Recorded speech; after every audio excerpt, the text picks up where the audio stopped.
So now here's this winner at their best. And winner 12 years for this. So drink it in. Still goes to Ireland, New Zealand. What he'd love to be immortality as an athlete. 19.79. It's a goal. It's 8 goals.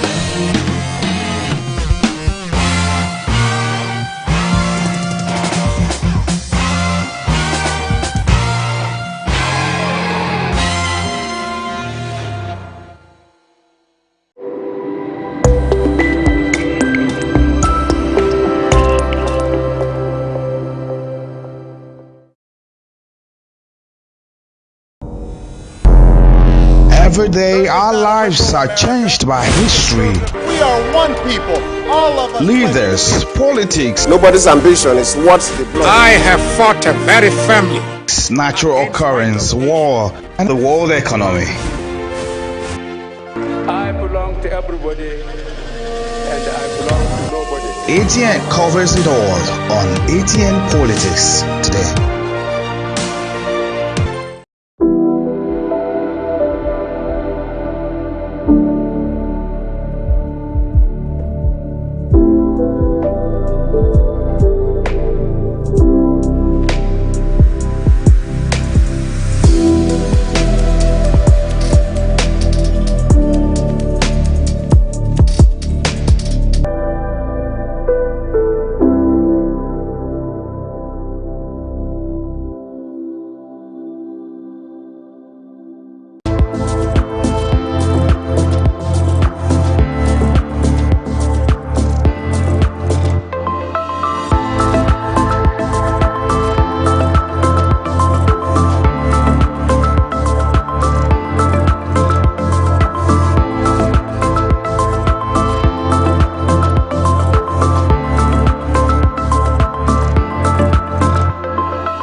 It's a beautiful evening. Welcome to Atlantic Television Network. My name is Ekpo Temple. It's another time of the day where we take a trip through happenings in sports, and of course, you know how we do it here. It promises to be mind-blowing. On the menu, we have a lot to talk about. Preparation heightens ahead of the All-African Games, where 33 athletes have been invited to the camp of the Athletics Federation of Nigeria. And Ekwachi breaks records across the ocean, to the land beyond the mountains, through the Sahara. We bring on sport news, live analysis, expert discussions on trending stories in politics, business, socio-economy, sports, and documentaries. So catch all the updates on the happenings around the globe. Stay focused on the fact today, only on ATN.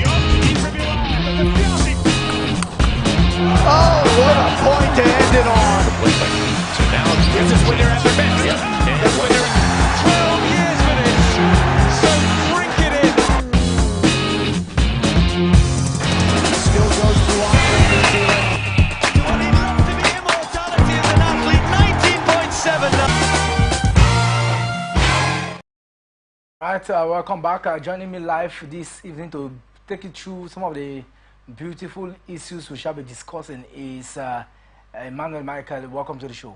Yeah, good evening, Temple, and good evening to our viewers. Of course, last night was the Champions League night, and they actually excited us with some of those beautiful football. We saw us now fell into the sword of Porto, and there's a whole lot of sporting issues to discuss.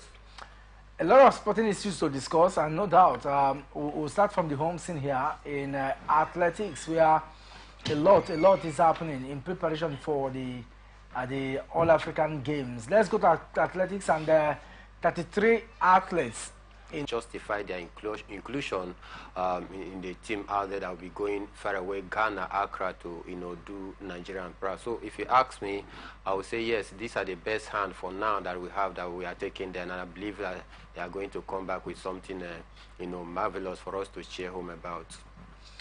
And of course, a lot in that 33 athletes, we have 9 coaches that will be part of this particular one. Yeah, I think it's a good one, but the question is, the 9 coaches that we have out there, are they truly, have they taken a refresher's course to be able to keep themselves abreast with the latest, happenings, or the latest event, the latest skills, when it has to do with athletes? Because the All-African Game, I think it comes, every 4 years. And for me, having 9 coaches is not a problem, but how well have they been able to prepare these coaches out there so that they can be able to add more values, to the life of our athletes out there? Because having 9 coaches is not just a problem, but have the coaches, do they have the requisite experience? Do they have what it takes? We're talking about exposure. Have they gone for training out there to also increase the level of their awareness, increase the level of the game, and increase the level of their skills out there, so that they can be able to impart some of these new tricks and tactics or techniques to the life of our athlete that we're going far away at Accra out there. But if you ask me, I doubt if they have the needed exposure, or as well. But then I can't rule away the fact that they have been, around for a quite long time, and you expect them to have some level of improvement after 4 years in the mix out there. So for me, I think they truly deserve to be there. But then the angle that I'm worried is the angle of them being given the proper, facilities, being given the proper exposure, because these are things that matter. If they don't have the needed exposure, if they don't go for refreshers course to also upgrade their skills, then they will just remain, they just remain to the point where they know. Because if you don't actually improve on your skills, there's no way you can add value, to the skills of our athletes out there. And that is the angle I'm looking at, that the Nigerian Athletic Federation, time to time, they need to, assemble some of our coaches and take them for overseas training out there to be able to add more, skills and value to what they know already. Skills and value, holistic development of coaches and athletes is important if we must achieve glorious moment and more laurels at the continental and global scene. It's very important, and that's what we crave for. But like we said, the 13th All-African Games will be hosted in Ghana. Cities like Accra, Cape Coast, and Kumasi will see to the completion of this particular one next month. Olayinka Olajide, winner of the women's 100-meter, headlined the list of athletes made public on yesterday by the scribe of the AFN, and to begin campaign in Abuja from today till the contingent will depart for Ghana next month. Other premiers on the list are sprinters Blessing Ogundiron and Taina Justina Ekpeyobeyon, Kotamela, Esther Elo, Joseph Patience Okon and Esther Okon, Fakorode Adekalo, Enoch Adegoke, Israel Okon, and Consider Ekanem are the main sprinter headed to the Abuja camp. Samuel Nukuku, Taye Endora, and Solomon Oliyu, Kayode Yahaya, Deju Aliyu, Mohamed Dabo, and Gabriel Okon are some of the experienced coaches. We wish them all the best. But like I said, I'm sure that the issue of funding will not be part of it now. Or could that be the reason why they started very late? But you look at the timing, from now till they depart, they would have done a lot. I mean, do you think it's worthwhile? I mean, campaigning for like 1 week before their departure? Well, for me, talking about preparation, I think they have been on point. They have been preparing even before now. They started their campaign last week, if I'm not mistaken. And for me, if you ask me, I think since last week that they started preparation, it's enough time for them to be able to, get their mojo right and get their acts right while heading for that very one. So for me, I think preparation is key. While heading for any major tournament out there, you need to just actually prepare yourself for whatever that may come your way, because every other athlete from different other countries that is coming there, they are not just coming there to escort some of our athletes or our athletes out there. They are also coming to make a very strong statement for themselves and also put their countries on the map. So for me, I think preparation is key to every successful athlete. And then not just in athlete, but in every other sport. Preparation is key to making sure that you triumph. And I believe with the level of preparation that we've had so far, I strongly believe that our athletes is going to go out there to the All-African game at Ghana, and do us proud. The likes of, consider Ekanem, though he was unable to take part in the 100-meter race a few days ago, but in the 200-meter he came back very strong and made a very strong statement for himself. The likes of Ekanem and the rest of them, I think these are the best hand that we have for now. And for me, I think with the level of preparation that we have had so far, I think we can go out there and beat our chest, saying that yes, we are going to go out there and bring more laurels back to the nation. Let's see how the preparation in the camp will turn out as we prepare or quest for another glory come the 13th edition of the All-African Games. It's a 4-year period that we have to prepare, and I think that Nigeria do have the outlets and other stars it takes. I'm happy with the way the Athletic Federation have gone about the preparation. Yeah. It is glaring. You see the step-by-step process, even if one will argue that they never started on time. But in the 4-year period, we have seen how far it can go. Can same be said of other federations or sporting federations? Because not just athletics alone that will be part of the All-African Games. I think for other sporting federations, it's a different case. It's a different kettle of fish altogether. We are hearing just in the last 8 hours that the D Tigers nearly actually backed off from that qualifier, BAL qualifier out there, which for me I think it was very disappointing. But then, thank God that the Minister of Sport came to their aid in a couple of hours ago by making sure that he provided the needed fund out there. And the Curling Federation as well, some time ago, had issue of paucity of fund, and that is why they were unable to go and represent the country. And if you look at other ministries as well, they are facing the same challenges, talking about the challenge of paucity of fund, which for me I think is quite disappointing. This year alone budgeting, the Sport Federation got about 31 billion naira was budgeted for the sporting federation, and we have about 32 different sporting federation here in the country. And if you are dividing 31 billion naira for each federation is going to get less than 1 billion naira. Then you ask yourself, is 1 billion naira enough to prepare some of these sporting federation pretty well when we are heading for competition? Not just preparing them when we are heading for competition, but also other things that we need to do so as to keep some of these athletes in shape, or other sportsmen and women, to keep them in shape, because time to time you need to also organize a mini competition just to keep them very, very active. So see, these are the issues that we keep facing, positive or fun. But the only area I think we are not crying about positive or fun, I think it's just the football team. When you talk about the Super Eagles or the Super Falcons, some time ago, the president, talking about Bola Ahmed Tinubu, actually had to pay off some backlog of salaries and gratuity being owed to different national teams here in the country. And for me, I think we should do a whole lot in that area of trying to fund our sporting federation, other than focusing our egg only on football, because football seems to be the only sporting federation wherever they cry for fund, we quickly come to their aid.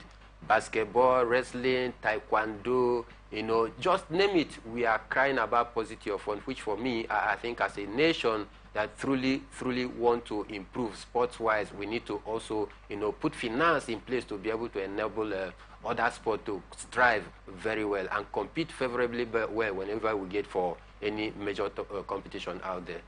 Of course, let's see how it goes. But one thing very certain is that From now to the 8th of next month, the All-African Games will come alive, and hopefully Nigeria will hoist its flag strongly in terms of competition and the participation in some of the sporting,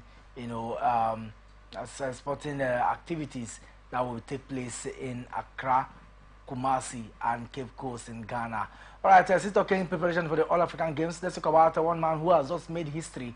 African Games champion Chukwuebuka Enekwachi has set a new indoor African record in shot put and also beat the Paris 2024 Olympic qualifying mark after landing a massive 21.63 meters, in Czech Republic over the week. And with that mark now, he broke the 13-year-old African indoor record of 21.47 meters, which was set by Janus Roberts of South Africa in 2021.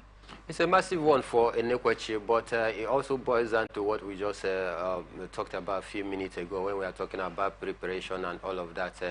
I think for me, Enekwachi has a personal trainer which he pays personally to be able to, take him through one or two things out there. But the same cannot be said of the home-based athletes out here, because most of them they don't have the money to personally cough out from their pocket and pay a personal trainer to be able to train them out there. So these are the issues that we keep talking about. If not for the fact that Enekwachi, has the financial muscle to be able to employ a personal coach that can be able to tutor him and take him through, all of those training regimen, I do not think that he should have gotten to this height as well. So I think it's a good record that he has set for himself. Going forward, I strongly believe that, the Nigerian Athletic Federation should look into that angle of trying to provide our athletes with the proper training facilities as well to be able to express their God-given talent. Because you might have this innate talent in you. If you lack the platform, if you lack the facility to also train with, it's going to serve as a deterrent to you. We are talking about the likes of Enekwachi, the likes of, Toby Amotion today, because of the fact that some of them got, scholarship and went outside the shores of the country. They have better facilities to train with and all of that, and that is why you see them in a flying color whenever they head for any major competition out there. But the same cannot be said of the locally based athletes out here. So I think we truly need to do a whole lot in the area of trying to support and encourage, our athletes, our sportsmen and women in different cadres, for them to give out their best, because we have innate talent, abundant talent resident here in the country. But the question is, do we have the necessary facility? Some of them need just exposure, because these are some of the things that you need to, expose these, sportsmen and women. And whenever they go out there, they are going to stand shoulder to shoulder with their European counterpart, and they are going to give their best because they have seen a better facility to train with. They have seen most of the exposure. They don't have anything to be afraid about. But if you have a locally based athlete or sportsmen and women out here without, being exposed to some of the technologies, so some of the things that we do see out there in the other world, then when they go for major competition and they meet their European counterpart, I mean, that fear factor will be there. Why? Because they don't have, the same facility that those of them have there to train with. Same facilities, but I wish Enekwachi all the best as he continues, to hold strongly what is his own when it comes to shot put here in Nigeria. Away from that, now let's talk some basketball news. And initially, it was not a lovely one for basketball or basketball fans, as the D Tigers, would have missed being part of the Afro Basket qualifier. But all thanks to the magnanimity and the response of the sports minister, who came, to the rescue of the team just a few hours after they have already resigned their hope of being part of this year's Afro Basket. And it looks like, as earlier said, the D Tigers, as of this morning, there was no hope at all for them to be part of the Afro Basket, qualifiers tomorrow. But the minister came and then was able to quash the whole issue, and somehow there's money. And I asked myself, I mean, why did it take so long for the minister at all, to make a pronouncement or come to the aid of the team? I'm not sure that until it got to the media that he was not aware of what is playing out. For me, I think it's quite disappointing. It's a mixed feelings, that of happiness and sadness.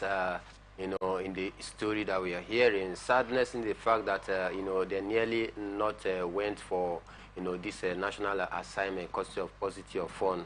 But also happy in the sense that the Minister of Sport has come to their aid to be able to lift that banner of financial paucity by providing them the necessary financial support to go out there and represent the country. And for me, I think Musa Kida, the president of the Basketball Federation, has made it very clear that he has been using his money to personally fund the team, and all of those money has not been returned to him. And you ask yourself, what are we actually doing? Because if you ask me, the Tigers in Africa, talking about our basketball team, the male basketball team, we are forced to be reckoned with. We are first in Africa, so for me, it shouldn't be an issue for us to be able to source for funding for a brand such as the Tigers, that has what it takes, It just boils down to the administrators, the men and women that are the corridor of power, to be able to do their own part of the job by making sure that they use this platform,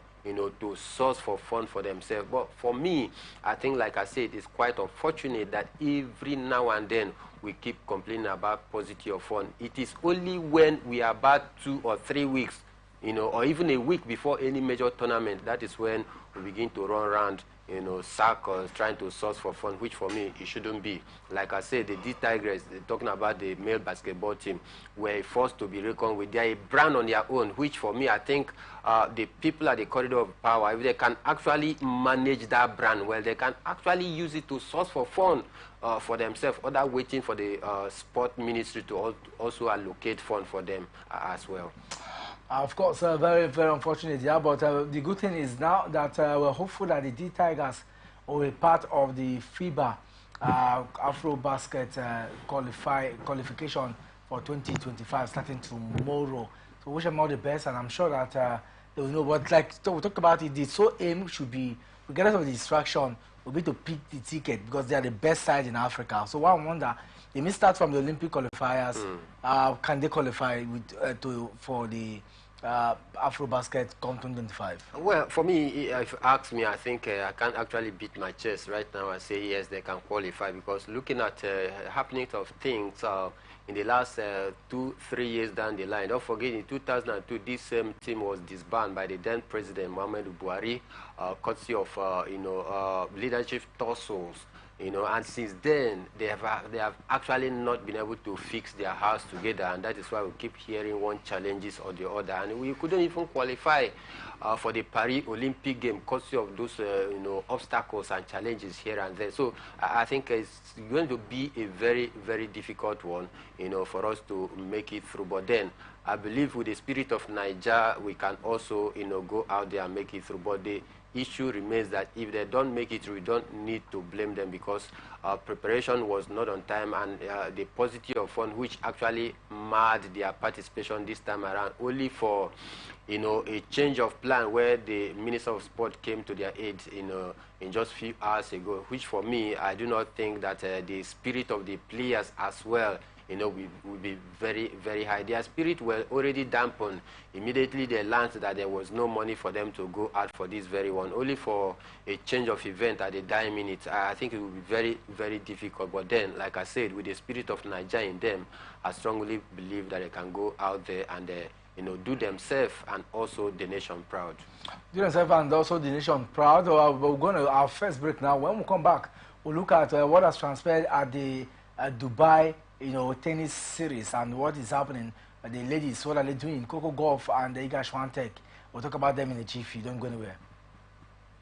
From the line across the ocean to the land beyond the mountains, through the Sahara, we bring all sport news, live analysis, expert discussions on trending stories in politics, business, socio-economy, sports, and documentaries. So catch all the updates on the happenings around the globe. Stay focused on the fact today, only on ATN.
Every day, our lives are changed by history, We are one people.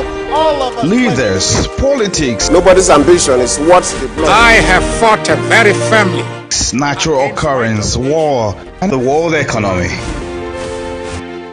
I belong to everybody and I belong to nobody. ATN covers it all on ATN Politics today.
From the line across the ocean to the land beyond the mountains, through the Sahara, we bring on sport news, live analysis, expert discussions on trending stories in politics, business, socio-economy, sports, and documentaries.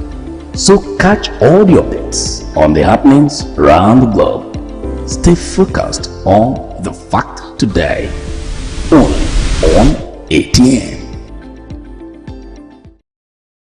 At a break is the sports extraordinary here on Atlantic Television Network, and I still have the mic man here. We're looking at some of the happenings in sports, and this time before we talk football, let's talk about the Abu Dhabi Open, where US Open champion Coco Gauff says a role, and the umpire fueled her as she beat informed Carolina Pliskova to reach the Dubai quarter-finals at 19.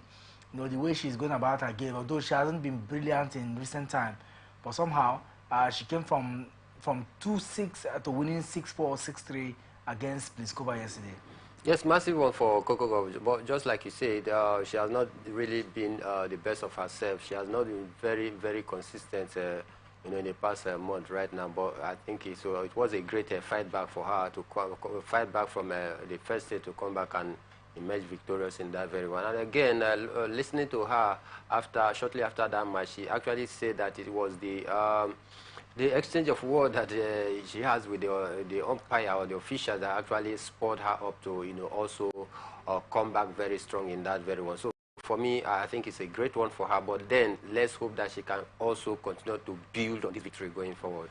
Build on the victory going forward. Elsewhere yesterday in the third round, world number 1 Iga Swiatek continued her fine form in what looked like an extraordinary feat there. She was able to get past Elena's Vitolina. Both of them have something in common, but somehow it seems the Polish player Swiatek got this particular one. Yes, you know, Swiatek has sat at the world number 1 for a very, very long time. And for me, if you take a look at what she has been able to do for herself, starting from last season down to this season, it was very, very magnificent. Though you may say that we didn't actually see the best of her in the just concluded the Australian Open this year, but then she has also put that behind at the back of her to also focus ahead of world lights. Since she actually lost her match in the Australian Open, if you take a look at the game that she has played so far, she has, you know, been on the top of her game. So I think Iga Swiatek, with this fine form, I tell you, she's still going to maintain that number 1 for a quite long time. Number 1 for a quite long time, and we'll get to see how it all plays out. But let's move on now, and this time we'll take a look at also other areas of tennis. It looks like haven't done the needful. Andy Murray was unable to get back to his first start as he lost to Jakub Mensik. You know, he won the first game and first win of his 2024, but against Jakub, it was a total roller coaster for the young lad. 18-year-old outrun him, you know, but it's very cagey fight. I think it was a 4-set setter there, 7-6, 6-7, 7-6. You know, he lost that one. For me, like I would keep saying that Andy Murray just need to, you know, call it a quitter this time around, because looking at the achievement that he achieved in the world of tennis, if you ask me, I think it's very, very marvelous. Then at this point in time where you look as though his body can no longer carry him, I think for you to continue, you know, although you may say because of passion that he has for the game, that is why he has refused to back down. But then if you ask me, I think it's the right time for him to just take a bow, you know, and maintain the legacy that he has created for himself, other than allow his record and the legacy to be rubbished by, you know, teenagers, 18 years old, you know, beating him. You saw how he celebrated last week when he actually won his first match for the year. He celebrated like a baby. It tells you a whole lot about how bad his form has gone so far. But for me, I think, like I said, it is high time that Roger Federer tried to, you know, call it a quit. Andy Murray. Andy Murray. call it a quit because, you know, like I said, he has been able to achieve everything he needed in the world of tennis. Then coming back at this point in time to rubbish all that you have achieved, the legacy that you've set, the record that you've set, and all that you have achieved for yourself, I think it's a very, very sad one. You just call it a quit. All right, let's move now to some football matters, and we'll start from the local scene where our young lads are, in the female Premier League. We saw some wonderful games yesterday across various centers in match day 9, where Nasarawa Amazons thrashed Nigeria Rattles 5-0. The last ladies were 4-2 better off than Confluence Queen. Adamawa Queens, playing there, got the better of Abia Angels. Royal Queens played the goalless draw with Heartland Queens. Rivers Angels at the Adoki Amesimaka Stadium thrashed Remo Stars Queens 2-0. Delta Queens 2, Ekiti Queens 1. Bayelsa Queens defeated Sunshine's Queen 2-0, and FC Robo Queens were 1-0 better off than Edo Queens. I'm sure you followed some of the encounters. Definitely I did, but I think for Rivers Angels, they are also fighting very strong to maintain their own log this season. I think they've actually given a good account of themselves, and if they continue with this impressive form that we've seen them since the resumption of the Nigerian Women Football League, I think they can actually top their league. But for me, one thing that is of worry for me is Nigeria Rattles. I think this season they've actually find it very, very difficult to cope up with the league, especially when they actually let go of the former captain, talking about Onome Ebi, who was like inspiration to the team out there. She left for Israeli team out there, and I think for me the situation got worse for them because they lack that leadership quality within the dressing room to be able to tutor them and tell them the right thing they need to know. So for me, that is where I'm worried for Nigeria Rattles. And again, taking a look at the 8 games that was played so far, we had about 22 goals scored. Just one away draw, and for me, it's pretty poor for a league such as the Nigerian Women Football League. I should be expecting at least 2 or 3 away wins, so far. But it looks as though the narrative has remained that whenever you play at home, you must win at home at all costs. But whenever you go away from the home, then you don't expect anything. Which for me, we should grow beyond that, where we begin to see teams going away, pick 3 vital points and come back. That is the level of improvement I want to see in the league. The level of improvement I want to see in the Nigerian Women Football League. Away from that, the Flying Eagles under 20 team of Nigeria showcased their early form and readiness for the All-African Games as they began their preparation with an impressive 4-0 victory over Kickers FC of Abuja. When you defeat a non-league side like this, you think that you have well prepared. We saw it, Super Eagles before the World Cup, before the AFCON. But somehow, it looks like, is this a promising start for what is to be expected during the competition proper? Well, for me, I wouldn't say yes, because playing a non-league 4-0, I think that is not a benchmark of the heights of preparation while going for the All-African Game, because the All-African Game, the teams that will be coming out there to fight out against us, they are not, non-league side. They will be also coming to make a very strong statement for themselves and also put their countries on the map. So I think for me, playing a non-league side 4-0, I don't actually rate that as preparation good enough before heading to the All-African Game. But then I just believe that the individual talents that we have there, because when you talk about talent in Nigeria, especially in football, we have them cut across all the states right here, including the 36 states and the Federal Capital Territory. We have raw footballers, people who can play football. When we talk about raw football, we have it out there. So the only thing that I believe that is going to serve as an advantage for us in the All-African Game is the fact that our players right here, they actually know their honors. What they just need is an encouragement and a platform for them to express their God-given talent.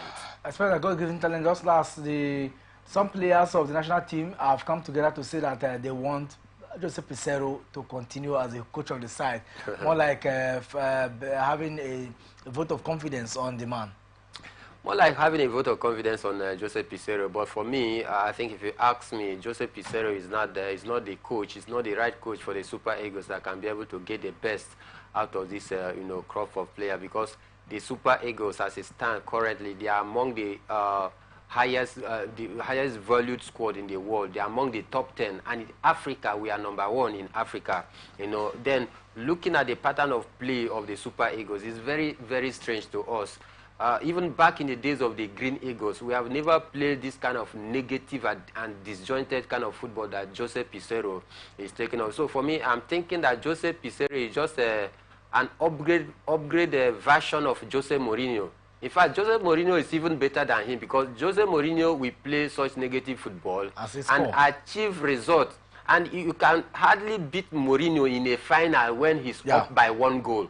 But this man took us to the final. We were able to score, to manage and get 1 goal, and we couldn't hold on to it. We keep defending from the blast of the whistle down to the last minute of the game, and it makes the Super Eagles look so ordinary. And at some point, I nearly shed tears that day because of the level of play, or the level of defensive pattern of play. Nigeria Super Eagles, we are not known for such defensive kind of play. So if you ask me, I think Jose Pizarro, when the Algerian national team actually offered about $19,000 for him, that should be the time he should have been able to pick his bags and baggages and run down there, because it can't be any $50,000 here and some other country call you to offer you a contract worth $19,000 and you still don't want to go. I mean, there is something fishy about him. Maybe not fishy, but the fact that maybe he just want to continue with the side that he's achieved some level of success with. Some level of success, getting to the final without lifting the trophy. I mean, but someone must lose in the finals. In archive of it's unfortunate that it has not been Nigeria losing in the finals. It's unfortunate because in 10 years or 5 years to come right now, nobody remembers who was the second, who played the second fiddle in the final. What matters is who won the final. So for me, and not about who won the final, but the pattern of play of Jose Pizarro, I do not think that the Super Eagles will strive. Okay, let's see. The contractual issue between the Jose Pizarro lies in the hands of the NFF, and only them can make a bold pronouncement as to what his future holds with the team. But away from that, still talking about the NFF, Gusso has charged, people referees to change the narrative about Nigerian referees, and he has charge referees to make conscious effort to change the running narrative of sheer incompetence, and this is for me lovely, because if you must play if you must be part of the continental and global games, you need to show strong competence. You need to have a strong, there should be an external belief in the system, and that's what he's saying. Of course, I totally agree, because if we don't have the belief in the system, then there's no way our referee will be selected for any CAF organized competition. Is it not bad that in the just concluded 34th edition of the African Cup of Nations, not even a single Nigerian referee was selected, to officiate or to be part and parcel of the people who officiated again? And we are giants of Africa. So for me, I think it's as bad as that.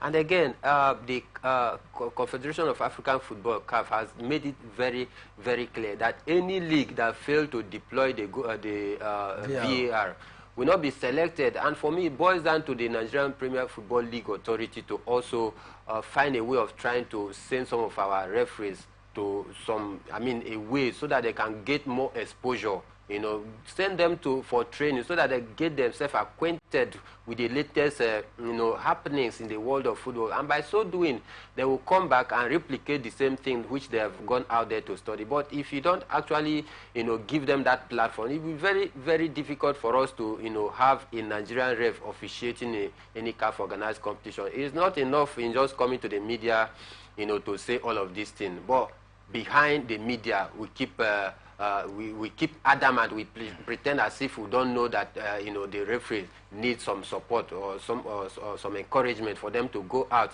and upgrade their skills. So for me, I think it's a right call, but then let them follow it up with action.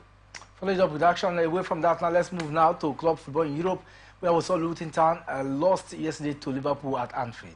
4-1 is ended even when they scored first. Yes, it tells you that Liverpool, they are not giving anything to chances this time around. They want to make sure that Jurgen Klopp leaves on a high note. Don't forget, they've already started a compilation of, Jurgen Klopp when he leaves what he actually achieved for the club as well. So they know it quite well. Even when they fell 1-0 in the first half, they had to work so hard in the second half to bounce back into the game and prove the reason why they are title contender this very season. And with this win now, they are 4 points clear of the table. And with this, can we say Arsenal and Manchester City still have a chance? Definitely, they are 4 points clear, but don't forget they've played one game more than Arsenal and Manchester City. So if Manchester City or Arsenal win their next game, the point disparity will further reduce to 1 for Manchester City and 2 to Arsenal. So I think for me the league is still very, very much open.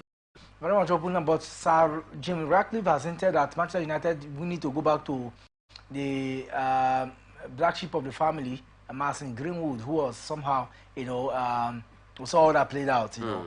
But the man says that player needs to come back to the club.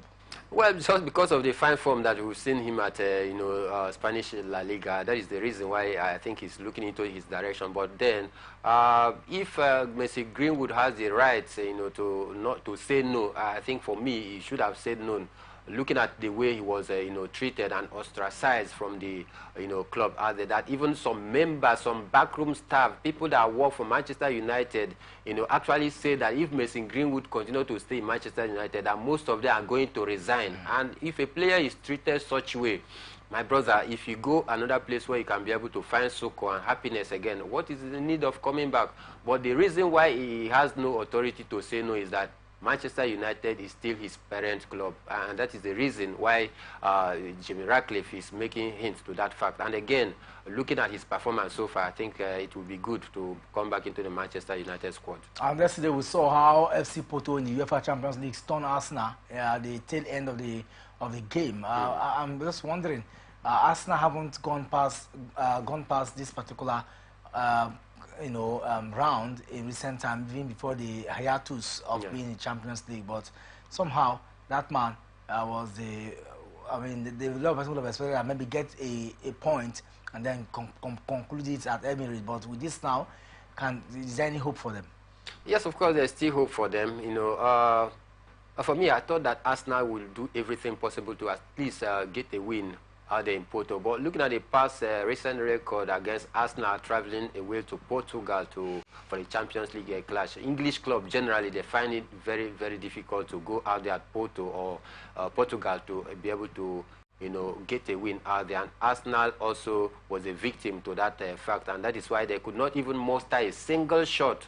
For a complete 90 minutes of play, Arsenal was unable to rifle a shot on the goal of the Porto opponent. And thank God for that screamer outside 18-yard shot, that the Porto winger just coiled in, and it came at the nick of time, which actually nailed the coffin of Arsenal. Let's hope that when they come back to Emirates, Arsenal is going to up their game by making sure that they don't get eliminated in the round of 16. They don't get eliminated in the round of 16. We also saw Napoli. Victor Osimhen returned with that goal that ensured that he restored parity with the side after Lewandowski put Barca in front of that encounter. A great one for Napoli, and for Victor Osimhen, I think is getting his confidence back. It's a good one that he scored, and it's a good one that Napoli were able to come back from 1-0 down to draw level in that very one. I think the team is very, very open right now. Both Napoli or Barcelona can go through, because there's nothing like a way-go rule any longer. So they are evenly poised as it stands right now. Any team could progress through. But one positive thing is that Victor Osimhen was able to, score a goal after his first start when he came back from the African Cup of Nations. All right, this evening, yes, the Europa League comes to life, and of course, it's match day 2 in the round of 16, where some of the results are already popping out. Bodo Glimt is currently playing at the goalless draw with Ajax, and there's still 2-2 aggregate, and so more games to expect this evening. Dinamo Zagreb will take on Real Betis. It's on right now, goalless in that one. Same with Ludogorets versus Savage. That game too is on. Later this evening, we'll get to see Ferencváros will take on Olympiacos. Liga Warsaw will take on Modi, and then Slovenia Bratislava will take on SK Sturm Graz. Not forgetting that Eintracht Frankfurt in the later game we play against Union St-Gilloise. These are some of the games. Many thanks to you, Michael, for joining us on the show today. Our sports extraordinaire goes to Chikobuka Enekwachi for posting a new indoor Africa records there. That particular one was massive after the last one in 2001 last was held, and so we wish him all the best and hope that Nigeria will do great things when the All African Games gets on the way in March. Ekpo Temple is my name. Go to